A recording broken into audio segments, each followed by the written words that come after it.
Aprendo en Casa.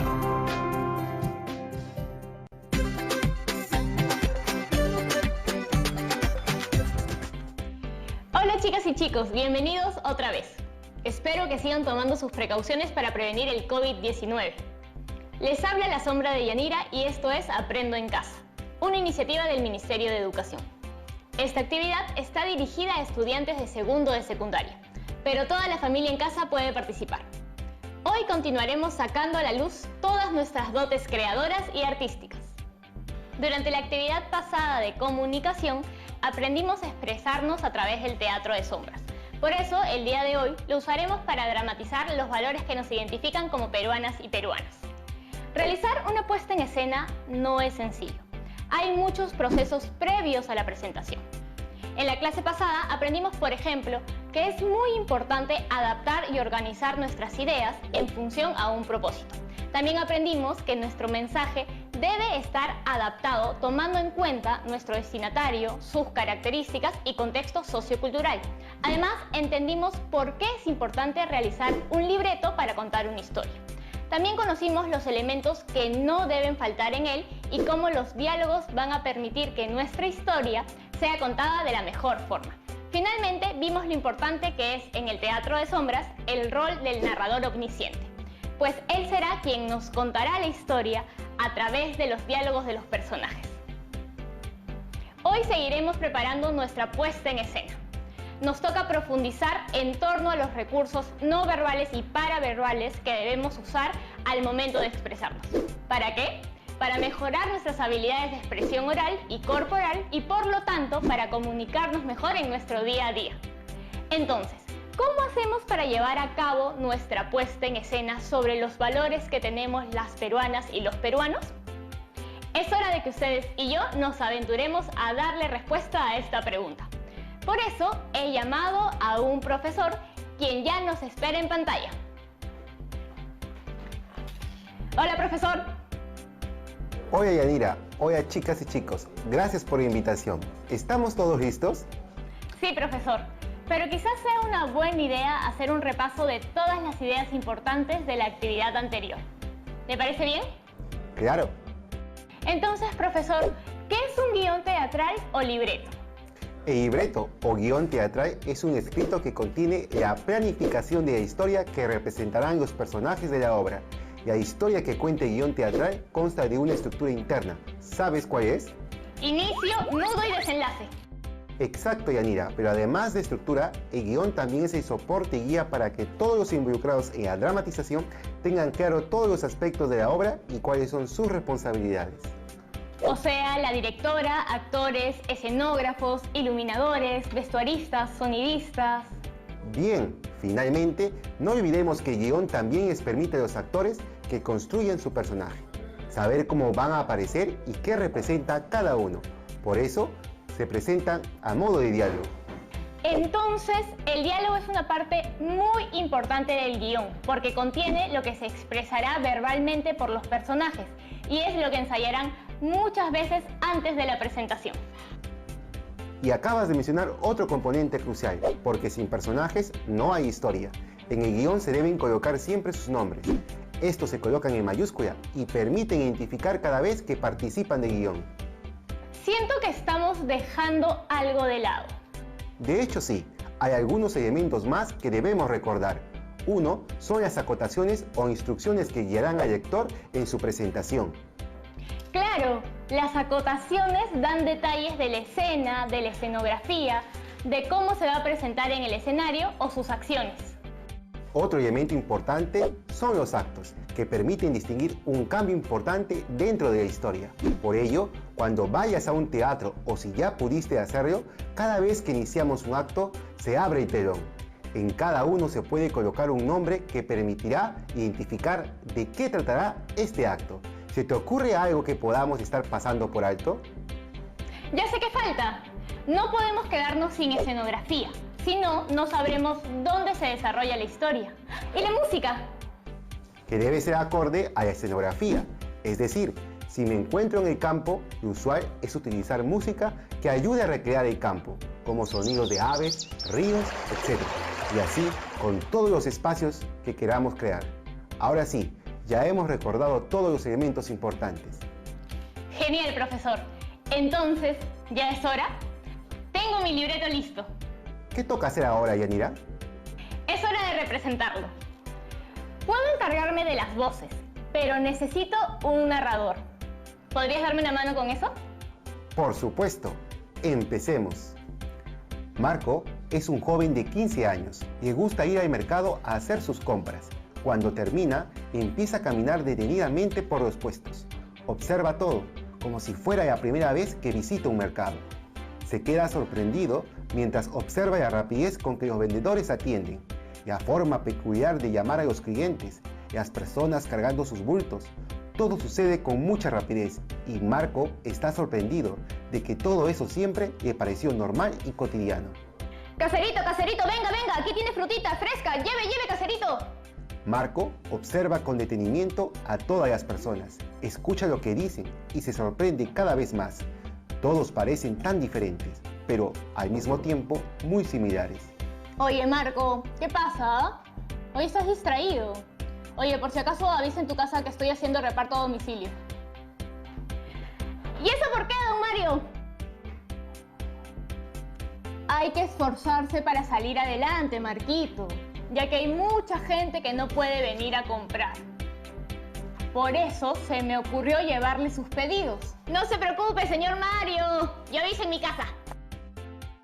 Ya de camino a casa, Marco va pensando en cómo hace el señor Mario para tener tantas ideas. Lo mismo para los señores y señoras que atienden y se levantan tan temprano. ¿De dónde sacan tanta fuerza? Mientras pensaba, levanta la mirada y observa sorprendido. ¡Uy, ceñito! ¡Se le cayó su monedero! Joven, qué honesto. Muchas gracias.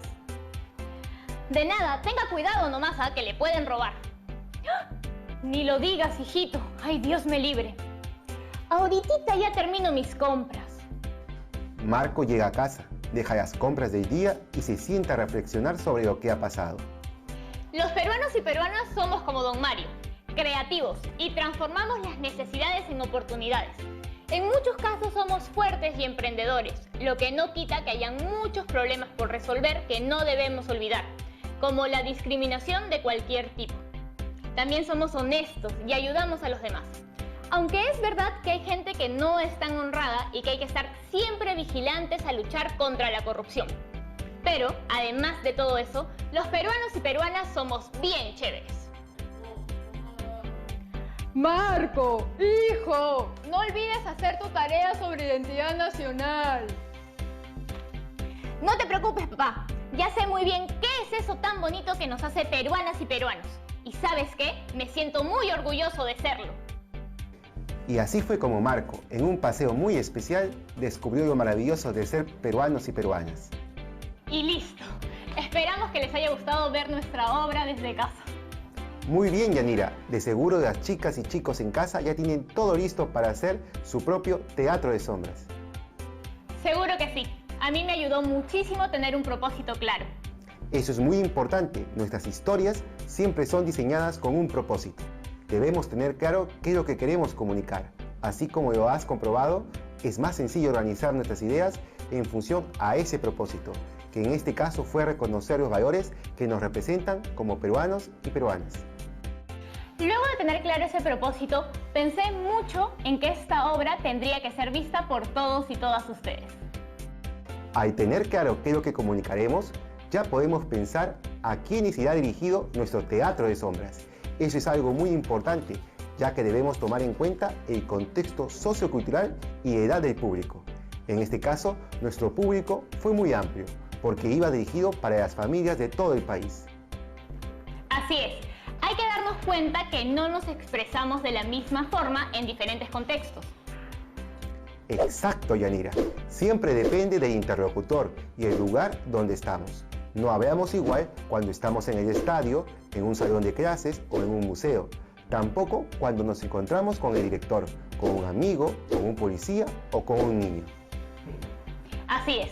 Por eso, no es mala idea que los estudiantes experimenten prácticas sociales diversas. Es decir, situaciones que los lleven a usar los diferentes registros del lenguaje que se generan en la convivencia social. De esa manera, es es más sencillo que se vuelvan capaces de utilizar el lenguaje para aprender y así mediar sus interacciones sociales de forma eficaz.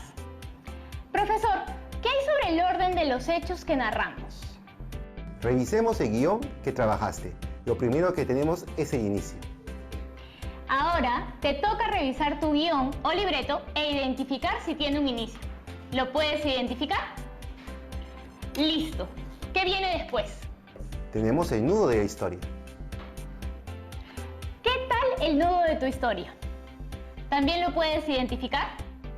Listo. Solo nos falta la tercera parte. Efectivamente, nuestro desenlace. No te olvides que todos los autores de libretos o guiones teatrales, ya sean novatos o expertos, siempre necesitan ordenar las ideas para su texto. Hacer un guión es un momento muy rico en el trabajo intelectual. Haces nacer ideas, las relacionas, descartas algunas, profundizas otras, todo en función a tu propósito. Al final, gana el texto, pues será claro y ordenado, y ganas tú, porque desarrollarás aún más tus habilidades escritas y orales. Claro que esas ideas necesitan convertirse en diálogo para los personajes, ¿verdad? Genial, Yanira. Era el último punto a recordar. Cada personaje en nuestra historia, incluyendo al narrador, se manifestó a partir de diálogos que nos ayudarán a contar mejor nuestra historia. Los diálogos y las descripciones del narrador nos ayudan a visualizar el lugar donde transcurren los hechos. ¿Cómo te fue a ti con los diálogos? ¿Lograste que en tu libreto se vea la interacción entre tus personajes? De seguro que sí. Todas y todas han prestado tanta atención como tú. Ahora nos toca aprender algo más. Los elementos que intervienen en la comunicación oral. Eso es nuevo. Aunque creo que estamos listos, ¿verdad? Pero como para que le des una mirada extra a tu libreto antes de aprender más, vamos a hacer una pequeña pausa. No se vayan, no demoramos.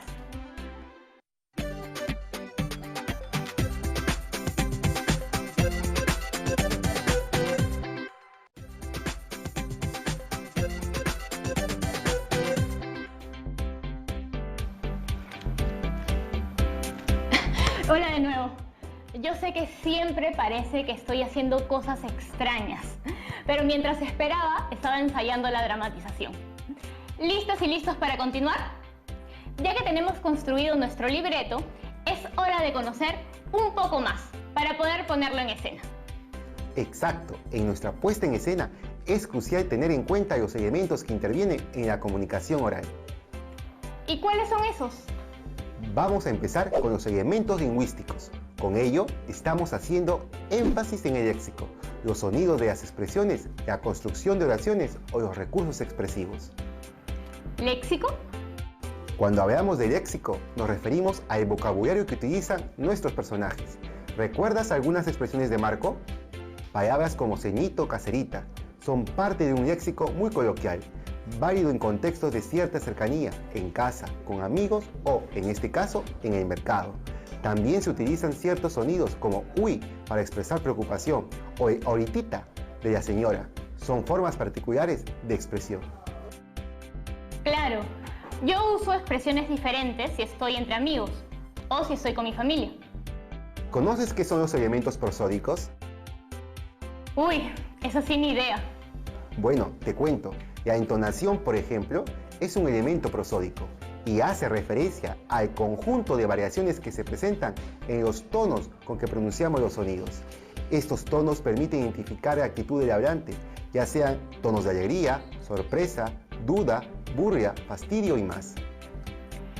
Por ejemplo, cuando Marco le avisó a la señora que su monedero se había caído. En ese momento su tono fue de total preocupación. Muy bien, Yanira, y así puedes ser capaz de recordar otros tonos que no necesariamente expresan esa preocupación.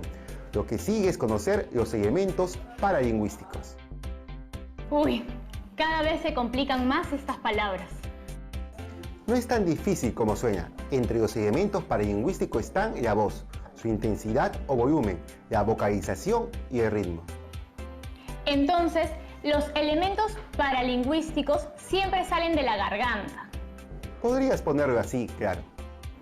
¿Y qué nos puedes contar de cada elemento? Empecemos con las voces. Sabemos que existe diversidad de ellas, voces finas, claras, muy gruesas o apagadas, entre otras. Estas diferentes voces responden a diferentes características fisiológicas, edad, sexo y el papel que se asume en una situación comunicativa. ¿Por ahí tiene que ver el volumen de la voz? Lo que debemos tener claro es que no usamos la voz de la misma manera en el aula y cuando susurramos una confidencia al oído. Todos ustedes deberán regular la intensidad de su voz, de acuerdo con el lugar donde se realiza la interacción. ¿Y sobre las vocalizaciones?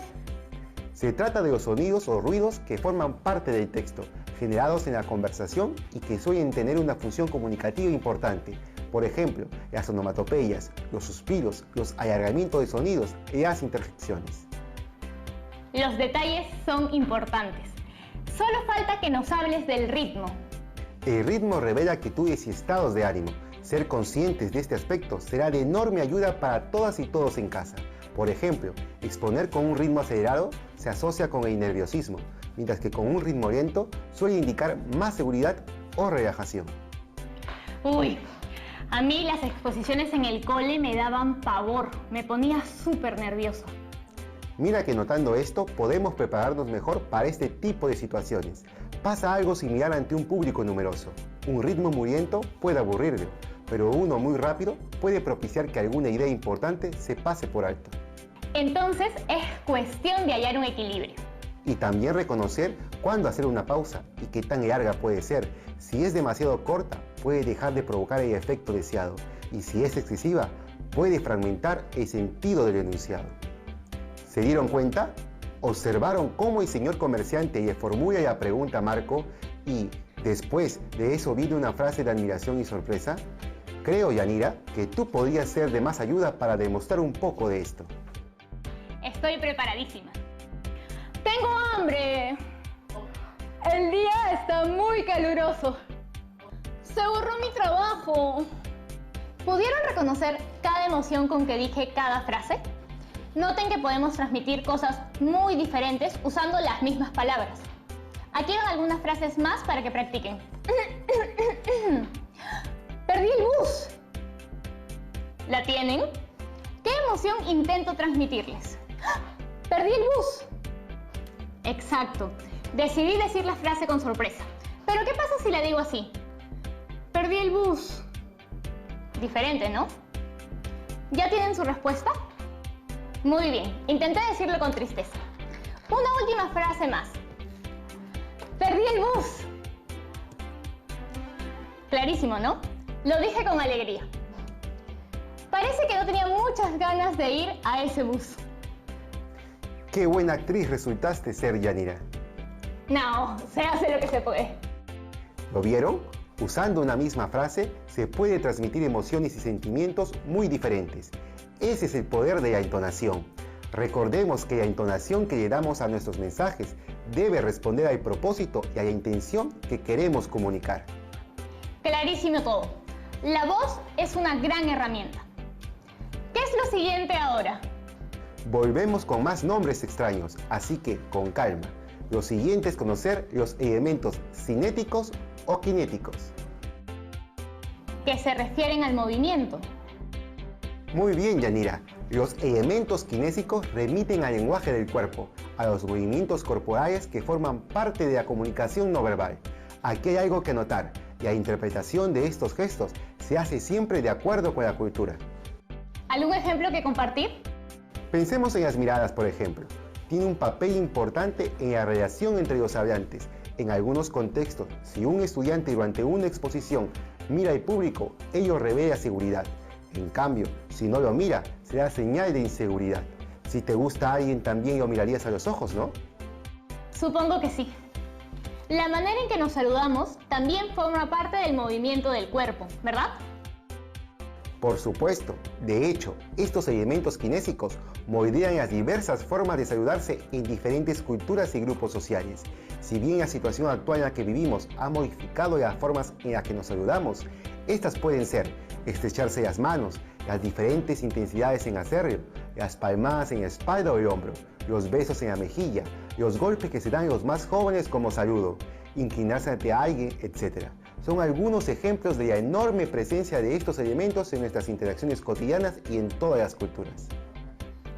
Qué interesante todo lo que puede llegar a transmitir nuestro cuerpo más allá de cualquier palabra que usemos. Y hay una última cosa que discutiremos sobre los cuerpos, los elementos proxémicos.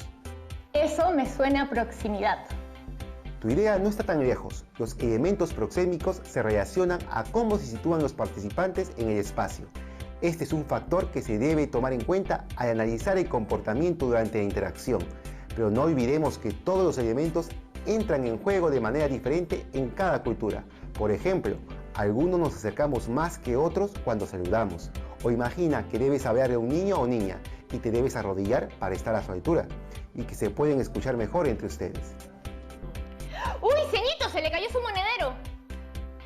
Joven, qué honesto. Muchas gracias. Como pudieron ver, hay una distancia prudente entre los personajes. Si uno hubiera estado más cerca del otro o tal vez muy lejos, la interacción no hubiera sido la misma.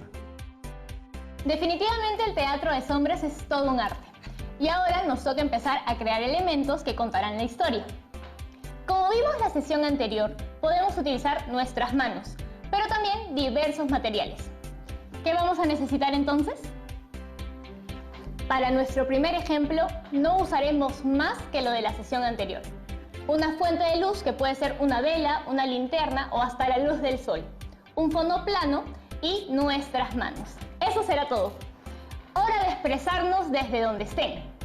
Seguro que ustedes pueden hacer mejores sombras que mis murciélagos. Sencillísimo, ¿no? Para nuestro segundo ejemplo vamos a probar algo más. Se puede hacer también con figuras elaboradas, como esta de cartón o papel. Por ejemplo, les contaré esta historia. Perulandia era un país bien chévere, donde habitaban miles y miles de personas, cada quien con sus propias características. Algo muy bonito que tenían es que se hacían ver como hermanas y hermanos. ¿Y saben qué era eso bonito? Las ganas de salir adelante. Y así todos, con sus diferencias y semejanzas, formaban una linda y hermosa tierra. Son un montón de elementos, ¿verdad? Pero con calma. Aquí va lo que necesitamos. Una fuente de luz, como dije, puede ser una vela, una linterna, luz del sol. Otra vez, un fondo plano, una cartulina o papel, tijeras, goma y papelitos para darle movimiento a nuestros personajes. Prueben acercando y alejando la figura de la fuente de luz. Descubrirán cómo se puede jugar con el tamaño de las figuras. Es cierto, genial, profesor. Ya estamos listas y listos para producir nuestro propio teatro de sombras. Ha sido un muy buen día para seguir creando. ¿Estás lista y listo para recibir las dudas que nos han llegado hoy, profesor? Claro, es hora de resolver todas las dudas. Tenemos una duda desde Moquegua. Javier consulta: ¿por qué es importante trabajar en nuestra expresión oral? Bueno, razones hay muchas, pero es crucial que notemos que la comunicación oral está presente a diario en acciones e interacciones humanas. Usamos el lenguaje para expresar, demostrar, explicar, describir, contar, entender, comprender, defenderse o argumentar, entre otras acciones. ¿Podrían hacer el ejercicio de observar en casa cuántas veces llegas a expresarte en un día a través de palabras o lenguaje no verbal? Notarás que constantemente nos estamos expresando. Es más, esto que estoy haciendo yo ahora, conversando con ustedes, es poner en práctica todos los recursos que manejo para mi expresión oral. Y no lo hacen nada mal, profesor. Nuestra siguiente duda llega desde Chachapoyas, en la región de Amazonas. Nora nos pregunta: ¿por qué al momento de expresarnos debemos tomar en cuenta aspectos como la entonación o el volumen de mi voz? Recordemos que eso que mencionas son recursos paraverbales y ellos, junto con lo que se dice verbalmente, transmiten la intención de lo que se está comunicando. Además, nos ayuda a enfatizar o atenuar nuestros mensajes. Puedes practicar en casa el juego de adivinar las emociones que hicimos hoy. Finalmente, nuestra última consulta viene desde Lima Norte. Desde Los Olivos, en realidad. Daniel pregunta: ¿por qué es importante tomar en cuenta el intercambio de roles al momento de expresarnos? En primer lugar, necesitamos tomar conciencia que En una situación oral, enviamos y recibimos de manera alternada y dinámica diversos mensajes. Incluso cuando se respeta el turno para hacer uso de la palabra, el oyente por lo general está suponiendo el resto del mensaje del hablante y preparando una respuesta. Este intercambio de roles comunicativos puede darse entre 2 o más personas, según la situación y el tipo de texto oral en uso. Puede ser una conversación, un debate, un discurso o una exposición. Eso mismo. Genial. Muchas gracias por acompañarnos hoy, profesor. De nada, hoy todas y todos han hecho un gran trabajo. Un gusto haber estado con ustedes. Nos vemos pronto. Ya estás listo para crear tu propio teatro de sombras. Ten tu libreto a la mano. Solo hace falta buscar una fuente de luz y un fondo plano. Invita a tu familia a que te ayuden a interpretar los personajes que hayas creado. Pueden practicar todos juntos antes de empezar a actuar. Recuerda que para que tu expresión sea más potente, debes utilizar recursos no verbales y paraverbales. Si puedes grabar tu actuación con tu celular o alguna cámara, hazlo. Puedes recoger las impresiones de tus familiares y después de ver la obra de teatro, anotarlas en una hoja y guardarlas en tu portafolio de evidencias. Y no te olvides de las precauciones que siempre debemos tomar en estos tiempos de pandemia. No salgamos de casa si no es indispensable y de hacerlo, usa siempre la mascarilla para protegerte y así proteges a los demás. Esos pequeños gestos pueden hacer la diferencia y así combatiremos la pandemia. Muchas gracias por acompañarnos. Nos vemos en la próxima actividad. ¡Chao!